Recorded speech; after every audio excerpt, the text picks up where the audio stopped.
Good morning बच्चों। आज की वर्कशीट है वर्कशीट नंबर 53, क्लास 10th 9/11/2020। ठीक है, हम लोग क्लास 10th की साइंस की वर्कशीट ले रहे हैं और आज की वर्कशीट जो है वो ही आनुवंशिकता एवं जैव विकास में है। दोनों मीडियम लेते हुए चलेंगे। हेरिडिटी एंड एवोल्यूशन के ऊपर है।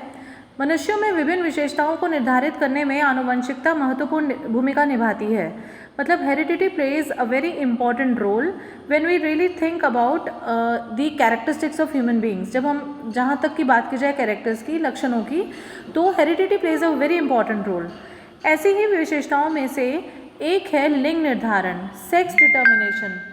यानी एक महिला लड़के को जन्म देगी या लड़की को, यह भी आनुवंशिकता पर निर्भर करता है। मतलब ये डिपेंड करता है कि बेटा होगा या बेटी, तो ये भी हेरिडिटी के ऊपर डिपेंड करता है। मनुष्य के 23 जोड़े गुणसूत्र हैं, मतलब कुल 46 गुणसूत्र हैं। There are 46 chromosomes in human beings.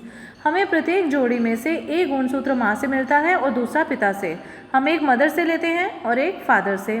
मानव पुरुषों में लिंग सूत्र की जोड़ी को छोड़कर मानव गुणसूत्रों के सभी जोड़े परिपूर्ण हैं। मतलब ये कि जो सेम होते हैं ऑटोजोम्स, मतलब दो तरह के क्रोमोसोम्स होते हैं। एक होते हैं जो कि बॉडी के होते हैं, बाकी के सेल्स के होते हैं, उनको हम ऑटोजोम्स कहते हैं। और एक होते हैं जो कि सेक्स डिटरमिन करते हैं, उनको हम सेक्स क्रोमोसोम्स कहते हैं। ठीक है।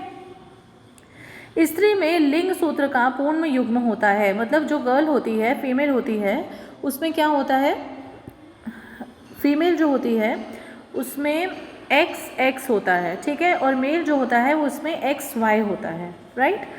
तो पुरुषों में ये युग्म परिपूर्ण नहीं होता, जिसमें एक लिंग सूत्र सामान्य X होता है जबकि दूसरा गुणसूत्र थोड़ा छोटा होता है, जिसे हम Y गुणसूत्र कहते हैं। अतः स्त्रियों में XX गुणसूत्र होते हैं और पुरुषों में XY गुणसूत्र होते हैं। राइट। ठीक है।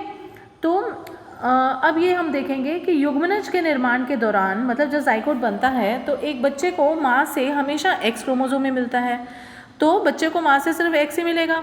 लेकिन बच्चे का लिंग जो है वो पिता द्वारा निर्धारित होता है, क्योंकि उसके पास दो क्रोमोसोम्स होते हैं, एक X होता है और एक Y होता है। तो अगर X, ये देखिए ये फीमेल है, मदर है, सॉरी मदर का साइन, फीमेल का साइन ये होता है, और ये मेल है जिसके कि क्रोमोसोम्स जो होते हैं वो XY होते हैं। अब इसके तो सेम ही गैमीट्स आएंगे। ठीक है। और इसके जो है वो X और Y आएंगे। X जब X से मिलेगा तो फीमेल होगी और X जो है वो Y से मिलेगा तो वो मेल होगा। ठीक है। तो ये देख लीजिए, ये यहाँ पे पूरा ये बॉक्स बना हुआ है, इसमें भी यही बताया गया है कि यहाँ पे XY है, यहाँ पे XX है। ठीक है। जब XX मिलेगा तो फीमेल होगी और XY जब मिलेगा तो मेल होगा। राइट।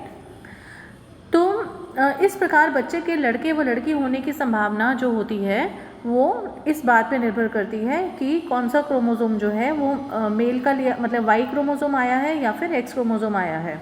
ठीक है। और बच्चे का लिंग पूरी तरह से पिता द्वारा निर्धारित होता है। अच्छा, इसी तरह से कुछ रोचक तथ्य हैं कि कुछ सरीसृपों में, रेप्टाइल्स में, निषेचित अंडे को सीने से तापमान से निर्धारित होता है कि अंडे में विकसित होने वाली संतति नर होगी या मादा।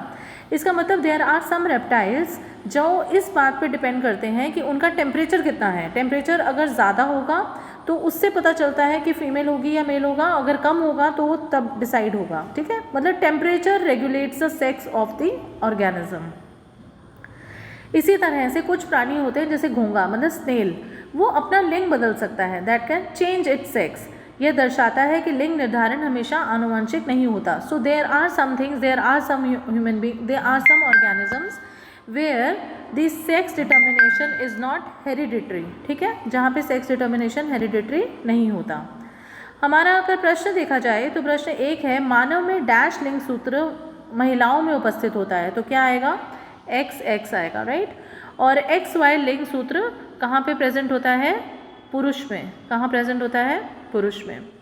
सेकेंड क्वेश्चन है कि मानव में लिंग निर्धारण किस प्रकार होता है, चित्र बना के समझाइए। तो ये वाला आपका चित्र होगा जिससे आप बताएंगे कि XX और XY दो तरह के लिंग होते हैं। ठीक है।